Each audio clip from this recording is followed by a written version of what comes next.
नमस्कार मंडळी, welcome back to style with grace. बऱ्याच जणांच्या लक्षात आलं असेल की आपण आलो आहोत गोंदवलेला. तसं तुम्हाला थंबनेलवरून समजलंच असेल, पण मी परत सांगते की आता आपण गोंदवलीमध्ये एंट्री केलेली आहे.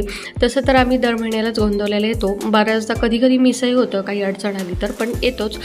तर याआधी मी गोंदवली दर्शनचे 2 वेगवेगळे व्हिडिओ बनवले आहेत. कोविड अगोदरचा गोंदवली दर्शनचा एक व्हिडिओ आहे, तो छान व्हायरल झाला होता. आणि त्यानंतर कोविडनंतर गोंदवलीमध्ये काय परिस्थिती आहे त्यावर एक मी व्हिडिओ बनवला होता, तोही छान व्हायरल झाला होता.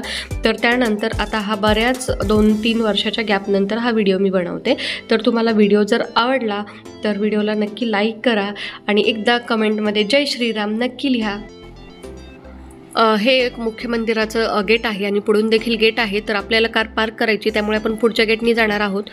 तिथे कार पार्क केल्यानंतर आतून देखील हा समाधी मंदिराकडे जाण्याचा रस्ता आहे. तर या रस्त्याने आपण मंदिराकडे जाणार आहोत. तर इथे जातानाच प्रसादालय लागतं. आपलं आधीचं जे प्रसादालय होतं ते पत्र्याच्या शेडमध्ये होतं, तर आता नवीन इथे स्लॅबचं बनणार आहे. ते 2-3 महिन्यात तयार होईल. इथल्या प्रसादालयाचा टायमिंग असतो सकाळी 12:15 ते 2 आणि संध्याकाळी असतो 8 ते 9:30. या वेळेत तुम्हाला इथे प्रसाद भेटतो. या व्यतिरिक्त इथे सकाळी चहा नाश्ता देखील असतो. त्यानंतर 5 वाजता देखील चहा भेटतो. या सगळ्या माहितीवर माझा आधीचा जो व्हिडिओ आहे ना, तो पूर्ण डिटेलमध्ये आहे. तुम्ही जर अजून पाहिला नसेल तर नक्की जाऊन चेकआउट करा. मग अशी जे गेट मी तुम्हाला दाखवलं त्या गेटने जर आपण आत आलो ना, तर हे समोरच स्वागत कक्ष दिसतं. तर इथे तुम्हाला सगळी चौकशी केल्यानंतर माहिती मिळेल, म्हणजे रूम्स वगैरे काही अवेलेबल आहेत का, तुम्हाला राहायची सोय होईल का वगैरे, बाकीची सगळी माहिती इथे तुम्हाला दिली जाते. आणि याच्या बाजूलाच आहे आतमध्ये कार्यालय. तर त्या कार्यालयात तुम्हाला देणगी, अभिषेक वगैरे किंवा काही पूजा करायची असेल तर त्याची माहिती दिली जाते. उत्सवाच्या वेळी काय काय अनुग्रह, देणगी, बाकीच्या अकाउंट्स वगैरे, तर इथे सगळं ते आहे आतमध्ये कार्यालयामध्ये. तर त्याची सगळी माहिती तुम्हाला इथे आत गेल्यानंतर मिळते. तसं तर इथे आल्यानंतर कोणालाही काहीच अडचण येत नाही, कारण इथले सेवेकरी वगैरे खूप छान सगळ्यांना माहिती देतात, समजावून सांगतात. किंवा जे नवीन कोणी पण येणार असेल ना, तर त्यांना सगळी व्यवस्थित माहिती दिली जाते, रूम्स वगैरे दिल्या जातात.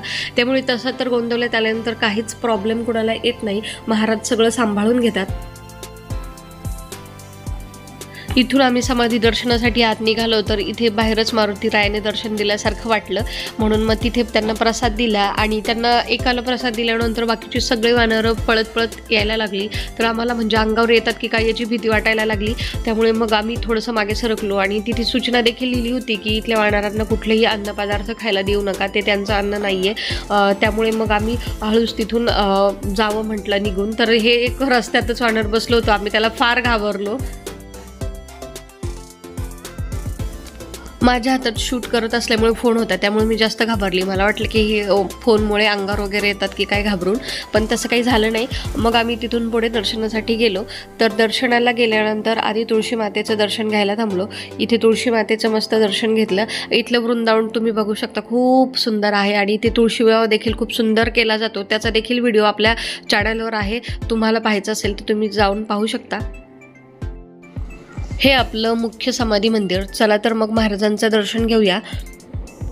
एका साधकाने महाराजांना प्रश्न केला की आजकाल इतकी यंत्र निघाली आहेत, मग भगवंताच्या प्राप्तीसाठी एखादं यंत्र शोधून काढण्यात आलं आहे का? यावर महाराज म्हणतात, होय, तर यंत्र संतांनी केव्हाच शोधून काढले आहे. त्या यंत्राचे नाव आहे रामनाम. हे यंत्र सर्वांना मिळू शकते, सर्वांना वापरता येते, शिवाय ते कधीच गंजत नाही. भगवंताचे नाम हे बॅटरीसारखे आहे. आपल्याला पाहिजे तेव्हा ते प्रकाश देते. ते आपल्या खिशामध्ये म्हणजे हृदयामध्ये राहू शकते. त्याने आपले अंग भाजत नाही. तसे नामाने आपल्याला वैराग्याचे कष्ट होत नाही आणि कुठेही ते बरोबर नेता येते.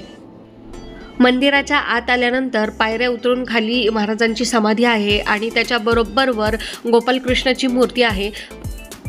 गोपालकृष्णाचं दर्शन घ्यायला आपण वर जाऊ शकत नाही, आपल्याला इथूनच ते घ्यावं लागतं. तिथे फक्त वर पूजेच्या वेळी पुजारी वगैरे जातात आणि नैवेद्य दाखवायला जातात, त्या व्यतिरिक्त वर कोणीही जात नाही. त्यामुळे गोपालकृष्णांचं दर्शन आपण इथूनच घ्यायचं आहे. आणि यानंतर आपण खाली उतरून समाधी दर्शनाला जाणार आहोत.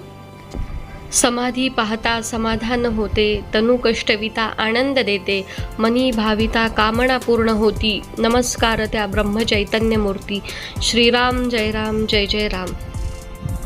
महाराजांचं अगदी निवांत सुंदर असं दर्शन आपलं झालेलं आहे. इथे दर्शनासाठी बाहेर पादुका ठेवलेल्या असतात.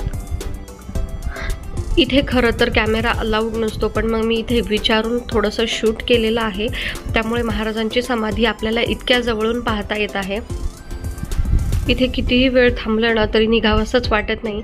चला आपण आता बाकीच्या भाविकांना देखील दर्शन घ्यायचं आहे, त्यामुळे मग मी बाहेर आले आणि हा आहे बाकीचा परिसर।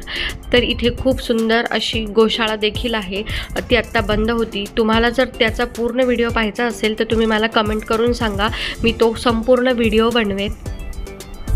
महाराजांचं दर्शन झालेलं आहे। आता आपण राम मंदिरात दर्शनासाठी जाणार आहोत। तर राम मंदिर इथून थोड्याच अंतरावर आहे, ते देखील मी तुम्हाला पुढे दाखवणारच आहे। आपण बघतोय बाहेर किती ऊन आहे, पण कितीही थकून आत दर्शनासाठी आलं ना की रामरायाला पाहिल्यानंतर अगदी प्रसन्न वाटतं। तुम्ही पाहू शकता किती सुंदर मूर्ती आहेत या। महाराज म्हणतात की तुम्ही गोंदवल्यात आले ना की या रामरायाच्या दर्शनाला नक्की या, याच्या पुढे हात जोडून तुम्ही उभे राहा, तर हा तुम्हाला तुमच्या अवगुणांची ओळख करून देतो आणि मग त्यातूनच तुम्ही त्यात सुधारणा करायचा प्रयत्न करता आणि त्यासाठी तुम्ही रामाला शरण जाता। ही या रामरायाची महती आहे, त्यामुळे गोंदवल्यात आल्यानंतर इथे अवश्य भेट द्या। खूप सुंदर असं मंदिर आहे आणि शेजारीच इथे महाराजांचे शेजघर आणि आईसाहेबांचं शेजघर देखील आहे। हे आहे आईसाहेबांचं शेजघर आणि याच्यात बाजूलाच आहे महाराजांचं शेजघर। इथे असं येऊन दर्शन घेतलं ना की असं वाटतं महाराज इथेच आहेत।